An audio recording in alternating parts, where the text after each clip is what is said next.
Right news details 4 రాష్ట్రాలతో పాటు ఒక కేంద్ర పాలిత ప్రాంతానికి కేంద్ర ఎన్నికల సంఘం ఈ సందర్భంగా ఎన్నికల తేదీలను ప్రకటించింది. మొత్తం 3 ఫేజ్లలో ఎలక్షన్ నిర్వహిస్తుండగా ఏప్రిల్ నెలలోనే ఎన్నికలు జరగనున్నాయి. మే 4వ తేదీన ఫలితాలు ప్రకటించనున్నారు.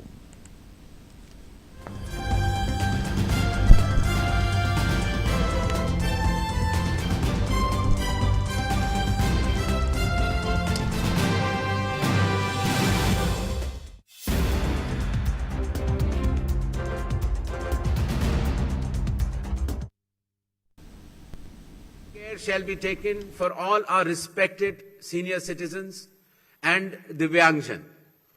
The polling stations shall be on the ground floor. There shall be ramps. They have priority in voting. For seating arrangements, special benches shall be put up. They can also apply for home voting, and sufficient transport facility also will be available to our respected senior citizens and persons with disabilities.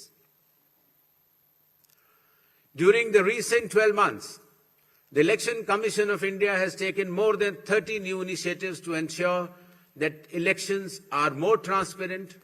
The experience to the electors is much more pleasant, and all the stakeholders get all the necessary information as soon as possible.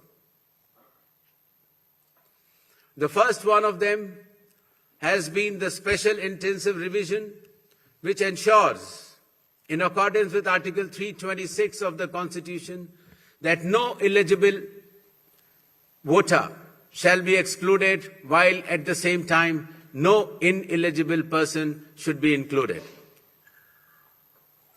Amongst the new initiatives, just outside the gate of the polling station, an elector can go, deposit his or her mobile, go and vote inside and come out and collect the mobile and go back.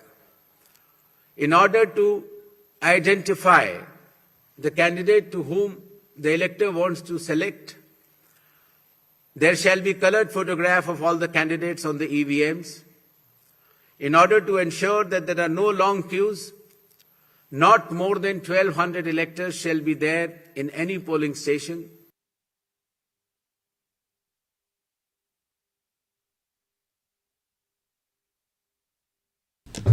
Right 4 రాష్ట్రాలు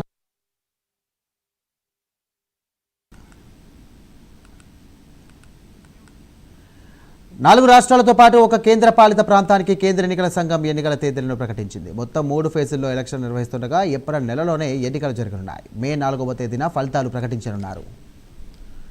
right ఇదే అంశానికి సంబంధించి మరిన్ని details అందించడానికి మా chief input editor Narasimharao సిద్ధంగా ఉన్నారు. నరసింహరావు చెప్పండి.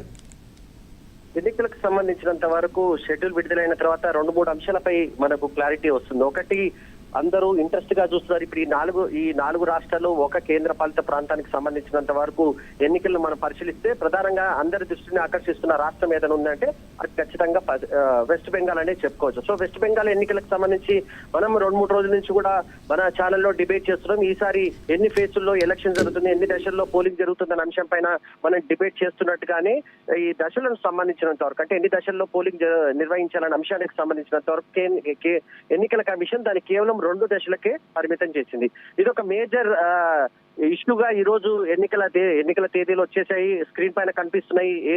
ఏ రాష్ట్రంలో ఎప్పుడు ఎలక్షన్ జరుగుతుంది అనేది కాదు, కానీ పొలిటికల్ గా మనం విశ్లేషించుకోవాల్సిన అంశాలు ఏమైనా ఉన్నాయంటే అది ఖచ్చితంగా వెస్ట్ బెంగాల్ కి సంబంధించిన అంశాన్ని మనం ఫస్ట్ గా విశ్లేషించాల్సి ఉంటుంది. దాంట్లో ప్రధానంగా గతంలో 2021లో జరిగిన పోలింగ్ కి 8 దశల్లో వెస్ట్ బెంగాల్లో పోలింగ్ జరుగుతుంది. అంటే 8 దశల్లో నిర్వహించారు. ఈసారి కేవలం 2 దశలకి మాత్రమే పరిమితం చేశారు. అంటే దాదాపు 6 దశలకు సంబంధించినంత వరకు తగ్గించినట్టుగా కనిపించింది. మనం మొన్న మాట్లాడుకున్నాం చాలా సందర్భాల్లో. ఎందుకంటే బీజేపీ అక్కడ వెస్ట్ బెంగాల్లో ఉన్న బీజేపీ నేతలు మాత్రం దీన్ని ఖచ్చితంగా తగ్గించాలి, 2-3 దశలకు మించి చేయకూడదని చెప్పేసి డిమాండ్ చేసిన పరిస్థితి కనిపించింది. అన్ని అంశాలను పరిశీలించి ఎన్నికల కమిషన్ దీన్ని 2 దశలకు పరిమితం చేసినట్టుగా కనిపిస్తుంది.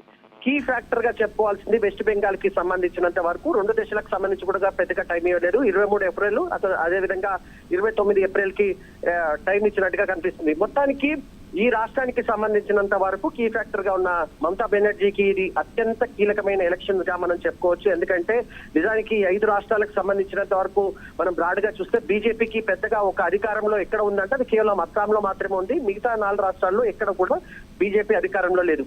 వెస్ట్ బెంగాల్లో ఖచ్చితంగా అడుగు పెట్టాలని ప్రయత్నిస్తుంది. గత ఎన్నికల్లో కొంతవరకు ప్రభావం చూపిస్తుంది కానీ జాతీయ రాజకీయాల్లో చక్రం తిప్పాలని భావిస్తున్న మమతా బెనర్జీకి ఇది ఖచ్చితంగా కీలక ఎలక్షన్ గానే మనం భావించాల్సి ఉంటుంది. ఖచ్చితంగా ఆ దిశగానే ఆమె అడుగులేస్తున్నట్టుగా కనిపిస్తుంది. ఇంట్రెస్టింగ్ గా మనం చూడాల్సింది ఎన్నికలు ఏమైనా ఉన్నాయి మొత్తం 5 స్టేట్స్ లో అంటే దాంట్లో ప్రధానంగా మనం చెప్పుకోవాల్సింది ఖచ్చితంగా వెస్ట్ బెంగాల్ ఉంటుంది. ఇక మనం తమిళనాడు విషయానికి వస్తే తమిళనాడుకి సంబంధించినంత వరకు ఇది కూడా కీలకంగా చెప్పుకోవాలి. ఇది ముఖ్యంగా స్టాలిన్ కి చాలా కీలకమైన ఎలక్షన్స్. ఎందుకంటే ఆయన కూడా జాతీయ రాజకీయాల్లో డిఎంకేని చాలా కీలక దిశకు తీసుకోవాలని భావిస్తున్న నేపథ్యంలో మళ్ళీ అధికారంలోకి వస్తారా, రెండోసారి పవర్ లోకి వస్తారా అనే విషయానికి సంబంధించి కూడా చర్చ జరుగుతుంది. అయితే ఇక్కడ ఇప్పటికే పొత్తులు చాలా అధికంగా ఉన్నాయి. ఏదైనా రాష్ట్రాల్లో ఈ మొత్తం 5 స్టేట్లకు సంబంధించి పొత్తుల అంశం ఇక్కడ బాగా చర్చ జరుగుతుందంటే అది ఖచ్చితంగా తమిళనాడు గురించే మనం చెప్పుకోవచ్చు. డిఎంకే అలయన్స్ ఉంది. అదేవిధంగా ఎన్డీఏకి సంబంధించి బీజేపీ నేతృత్వంలో అక్కడ అలయన్స్ ఉంది. విజయ్ ఫ్యాక్టర్ కనిపిస్తుంది. విజయ్ ఇప్పటి వరకు కొంత పొత్తుల అంశానికి సంబంధించి చాలా అంశాలు తెరపైకి వస్తున్నాయి. తాజాగా ఈ రోజు కూడా ఒక వార్త వచ్చింది. విజయ్ బ్యాక్ డోర్ చర్చలు జరుపుతున్నారు బీజేపీకి సంబంధించి. బీజేపీ 80 సీట్లు డిప్యూటీ సీఎం పదవి ఇస్తానని అతనికి ఆఫర్ చేసింది కానీ ఆయన ఇంకా ఏ విషయం చెప్పినట్టుగా ఒక ప్రచారం జరుగుతుంది. దానికి కూడా నరసింహారావు, ఒక విధంగా చూసినట్టయితే కేంద్ర ఎన్నికల సంఘంపై ఇప్పటికే ప్రతిపక్ష పార్టీలు కూడా సర్ ప్రక్రియ పైన తీవ్ర స్థాయిలో అసహనం వ్యక్తం చేస్తున్నాయి. ఈ ఎన్నికలకు సంబంధించి కూడా ఈ రాజకీయ పార్టీలు ఎలాంటి ఆరోపణ చేసే అవకాశం ఉంది? దీనికి సంబంధించి ఎలా తీసుకునే అవకాశం ఉంది? సర్కి సంబంధించి కేవలం వెస్ట్ బెంగాల్లో తప్ప మిగతా రాష్ట్రాల్లో పెద్దగా రాజకీయ పార్టీలు ఏవి కామెంట్ చేయట్లేదు. మీరు తమిళనాడు చదువుతుంటే తమిళనాడులో కూడా సర్ జరిగింది. అక్కడ డిఎంకే ఎక్కువ సర్ గురించి మాట్లాడట్లేదు. కేవలం వెస్ట్ బెంగాల్లో మాత్రమే ఈ 5 స్టేట్స్ మనం ఒకవేళ చూసుకుంటే పుదుచ్చేరి పక్కన పెట్టి 4 స్టేట్లు తీసుకున్నా ఎక్కడ కూడా సర్ ఇంపాక్ట్ ఎక్కువగా లేదు. ఓన్లీ వెస్ట్ బెంగాల్లో మాత్రం ఉంది. అక్కడే ఈ చర్చ జరుగుతుంది. మిగతా చోట్ల కేరళకు సంబంధించి అక్కడ ఎవరు సర్ గురించి మాట్లాడట్లేదు. తమిళనాడులో సర్ గురించి మాట్లాడట్లేదు. అస్సాంలో అసలు సరే జరగలేదు. ఎందుకంటే అక్కడ దాని ఆ ఇంపాక్ట్ అక్కడ చేయట్లేదు. ఇక పుదుచ్చేరి అనేది చాలా చిన్న కేంద్ర పాలిత ప్రాంతంగానే చూడాలి. ఒక వెస్ట్ బెంగాల్లో మాత్రమే మమతా బెనర్జీకి సంబంధించినంత వరకు చాలా పెద్ద ఎత్తున ఆందోళన కార్యక్రమాలు చేసింది. ఇంకా దాదాపు ఈ రోజు ప్రకటించిన లిస్ట్ తో పాటు ఇంకొన్ని కూడా దాదాపు 60 లక్షలకు పైగా ఓట్లు ఉన్నట్టుగా ఒక చర్చ జరుగుతుంది. దాన్ని కూడా కాసేపటి క్రితం కేంద్ర ఎన్నికల సంఘం ఏం చెప్తుందంటే వాటిని పరిశీలన చేస్తున్నాం. ఒకవేళ 60 లక్షల ఓట్లకు సంబంధించి హైకోర్టుకు సంబంధించిన జడ్జిలతో ఒక కమిటీ ఉంది. ఆ కమిటీ పరిశీలించిన తర్వాత వాటిని ఆమోదించాల్సి వస్తే వాటిని కూడా ఆమోదిస్తామని చెప్పేసి స్పష్టంగా చెప్పారు. సో సర్ ఇంపాక్ట్ మొత్తం 5 రాష్ట్రాల్లో ఎక్కడ ఎక్కువగా కనిపిస్తుందంటే అది కేవలం వెస్ట్ బెంగాల్ అనే చెప్పుకోవచ్చు. మిగతా చోట్ల మాత్రం కేవలం ఈ పొత్తుల అంశాలు కానీ రాజకీయ పరమైన అంశాలు మాత్రమే ప్రధానంగా చర్చకు వస్తున్నట్టుగా మనకు కనిపిస్తుంది. Right, thank you Narasimha Rao.